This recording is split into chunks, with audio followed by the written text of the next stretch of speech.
Vous êtes sur France 24 et vous avez raison. Bienvenue dans votre journal de l'Afrique. À la une ce soir, novembre 2012, novembre 2022, 10 ans que les rebelles du M23 sèment la terreur dans l'est de la République démocratique du Congo.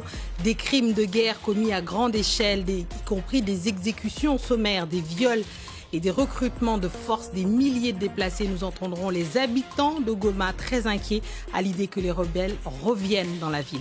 Pour en parler, nous retrouverons Alain Mukuralinda, le porte-parole adjoint du gouvernement rwandais. Son pays est régulièrement accusé de soutenir la rébellion du M23. Des poursuites judiciaires contre Alpha Condé. La junte au pouvoir en Guinée poursuit l'ancien président ainsi que 180 hauts cadres et anciens ministres pour des faits présumés de corruption. Nous irons sur place dans ce journal. Nous irons aussi au Sénégal où l'opposant Ousmane Sonko a été entendu au tribunal de Dakar ce jeudi dans une affaire de viol présumé. Une convocation sous haute tension avec un gros déploiement sécuritaire dans la capitale sénégalaise. Nous retrouverons notre correspondante sur place. Depuis novembre 2012, les rebelles du M23 sévissent dans l'est de la RDC, la ville de Goma qui a été la première prise par les rebelles. Aujourd'hui, la même rébellion est à quelques dizaines de kilomètres de la grande capitale de l'est de la RDC qui, encore une fois, vit dans la crainte et l'incertitude. On les écoute.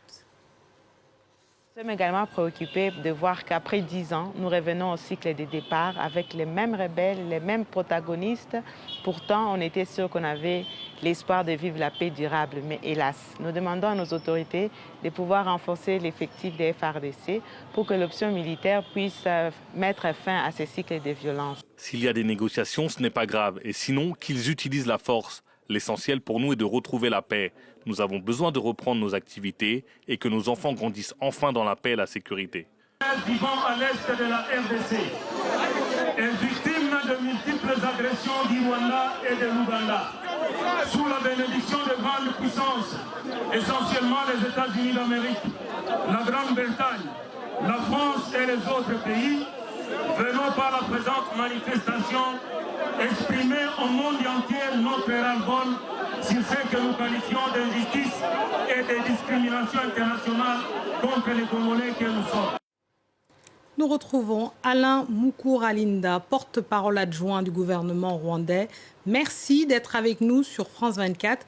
Dites-nous, 10 ans que le M23 sème la terreur dans l'est de la RDC. Vous avez entendu ces habitants de Goma, la République démocratique du Congo, ainsi qu'un groupe d'experts des Nations Unies, ainsi que Human Rights Watch, vous accusent de soutenir le M23. Je vous le demande, votre pays, le Rwanda, est-il en guerre dans l'est de la RDC ? Le Rwanda n'est pas en guerre dans l'est de la RDC. Comme vous venez de le dire, ça fait 10 ans. Mais c'est 10 ans où on a constaté, malheureusement, de la part du gouvernement congolais de la RDC, un manque de volonté politique. Un manque de volonté politique pour exécuter à la lettre les décisions qui ont été prises lors des différents processus, des différentes négociations. Il y a eu des négociations en Afrique du Sud, il y a des négociations en Éthiopie. Dernièrement, il y a eu des processus de Nairobi et de Luanda, mais aucune action concrète du gouvernement congolais dans ce sens sur le terrain ne peut à ce jour être démontrée par ce dernier. Mais eux, ils demandent, Monsieur Mukuralinda, ils demandent que vous cessiez votre soutien au M23. Que leur répondez-vous précisément sur cette question ? Le Rwanda n'a pas besoin de soutenir le M23. Le M23 est composé par des Congolais. Même s'ils partent Kinyarwanda, cela ne veut pas dire qu'ils doivent nécessairement être aidés par le Rwanda. Il y a eu une occasion qui a été, par exemple, que je qualifierais d'occasion ratée. Il y a 10 ans, ou en 2013, le M23 a été défait. Une partie est partie en Ouganda, une autre partie est partie au Rwanda. Et au Rwanda, ils ont été désarmés et placés plus loin de la frontière. Pourquoi est-ce qu'à ce moment-là, où le gouvernement congolais était en position de force, n'a pas voulu négocier avec sa propre population ? Dernièrement, ils sont revenus d'Ouganda et qui se sont installés encore une fois en RDC. On a appris qu'il y a eu des négociations avec le gouvernement congolais. Il y a eu des résolutions qui apparemment n'ont pas été appliquées puisque la guerre a repris. Alors, il ne vous a pas échappé qu'entre-temps, il y a eu un changement de régime, évidemment, au Congo et pas au Rwanda.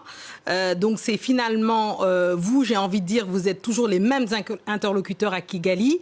Alors, dites-nous, condamnez-vous, par exemple, l'offensive du M23 dans le Rutshuru, là, depuis 2 semaines?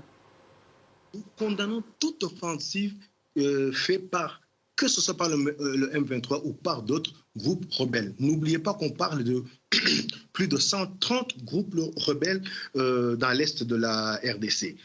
Tout groupe, tout mouvement militaire qui combat l'armée congolaise, qui maltraite la population. Nous voyons la population qui est en train de fuir, nous voyons la population qui souffre depuis 10 ans. Tout cela est condamnable. Mais ce n'est pas une raison que le Rwanda soit toujours pris comme bouc émissaire par rapport aux échecs internes du gouvernement congolais.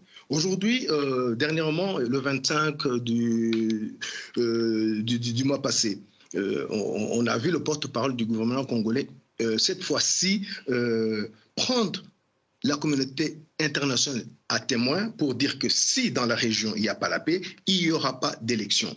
Or, nous avons encore 12 à 15 mois pour qu'il y ait ces élections. Pourquoi, au lieu de mettre tous les efforts possibles à régler ce problème, on commence à nous parler de la non-tenue des élections? Alors qu'il y a 5 ans, il y a eu les élections et la région était toujours en ébullition. Que dire de l'état de siège qui a été déclaré il y a 1 an? Aujourd'hui, est-ce qu'il y a une amélioration ou il y a une détérioration? Tout cela pour dire que si ça ne marche pas, c'est à cause du Rwanda. Et j'ai même été étonné hier soir en écoutant son Excellence le ministre des Affaires étrangères imputer l'échec de la MONUSCO au fait que l'armée rwandaise est mieux équipée que l'armée onusienne. Aujourd'hui, c'est comme cela qu'on veut expliquer la faiblesse des résultats durant ces 22 ans de la MONUSCO. Je pense que il est temps que... Parlons justement de ça. On sait que les troupes kenyanes ont été envoyées dans l'Est pour aider justement l'armée congolaise. Un contingent rwandais sera positionné le long de la frontière avec la RDC. Mais vous ne ferez pas partie de ces troupes parce que la RDC a refusé, pour expliquer. Dites-nous justement quels vont être les contours de la mission de ces troupes rwandaises qui seront positionnées le long de la frontière de la RDC. Je dirais d'abord mieux vaut tard que jamais. Heureusement que là encore, comme je l'ai dit au début de ma réponse, on ne voyait pas concrètement les décisions être mises en pratique. C'est une très bonne chose qu'aujourd'hui, on commence à constituer une force conjointe comme cela a été décidé il y a quelque temps en Nairobi. Et le Rwanda est prêt à donner l'aide qui lui sera demandée. L'armée congolaise, le gouvernement congolais ne veut pas que les troupes rwandaises fassent partie de cette armée conjointe. On est d'accord, on prend acte. C'est pas grave, c'est pas un problème. Le plus important pour le Rwanda est que cette armée soit mise sur pied et qu'il puisse ramener la paix telle que le Rwanda l'a toujours voulu. Parce que un Congo, l'Est du Congo qui est stable, ça a un intérêt énorme pour tous les pays limitrophes de ce grand pays. Et alors dites-nous, est-ce que l'expulsion de votre ambassadeur de Kinshasa, est-ce que ça signe ou ça marque la fin de la voie diplomatique ou est-ce qu'il y a encore une chance pour la voie diplomatique? Il y aura toujours une chance pour la voie diplomatique. Comme on l'a toujours dit, comme le gouvernement rwandais l'a toujours dit, l'escalade, c'est de la part du gouvernement congolais, ce n'est pas de la part du gouvernement rwandais. Prendre des décisions que je qualifierais de spectaculaires, qui ne résorbent rien sur le terrain, ne sert à rien. Si le Rwanda avait voulu aussi aller en escalade, il aurait fait et il aurait pris la même décision. Vous l'avez vu, ce n'est pas ce qui s'est passé. Donc, le fait que l'ambassadeur soit expulsé, ce n'est pas une bonne chose, mais heureusement, les 2 ambassades ne sont pas fermées, donc les canaux de communication sont toujours là. Et puis, vous avez remarqué qu'il y a aussi l'émissaire du président de... Absolument, l'officier de liaison angolais. Qu'attendez-vous de lui précisément? Qu'il fasse son travail, parce que le Rwanda est prêt à aider, est prêt à donner toutes les informations utiles et nécessaires pour que ce problème soit résolu une fois pour toutes. Parce que je pense que tout le monde a déjà constaté que 10 ans de guerre n'ont servi à rien, n'ont rien résolu. Maintenant, il faut que les gens se calment, qu'ils se mettent autour d'une table et qu'ils discutent. C'est par la voie pacifique, c'est par la voie des discussions qu'on va résoudre ce problème et non pas par des attaques, et non pas par des insinuations, des invectives ou la guerre. Très bien. Merci beaucoup Alain Mukuralinda. Vous êtes porte-parole adjoint du gouvernement rwandais. Merci d'être venu dans ce journal de l'Afrique sur France 24. Oui, madame. On passe à la Guinée où les militaires au pouvoir ont décidé d'engager des poursuites judiciaires à l'encontre d'Alpha Condé, l'ancien président renversé par un coup d'État en 2021, ainsi que plus de 180 hauts cadres et anciens ministres sont accusés notamment de faits présumés de corruption. Notre correspondant en Guinée, Malik Diakité, nous en dit plus. Ils sont tous poursuivis pour des faits présumés de corruption, enrichissement illicite, blanchiment d'argent, faux et usage de faux en écriture publique, détournement de deniers publics et complicité.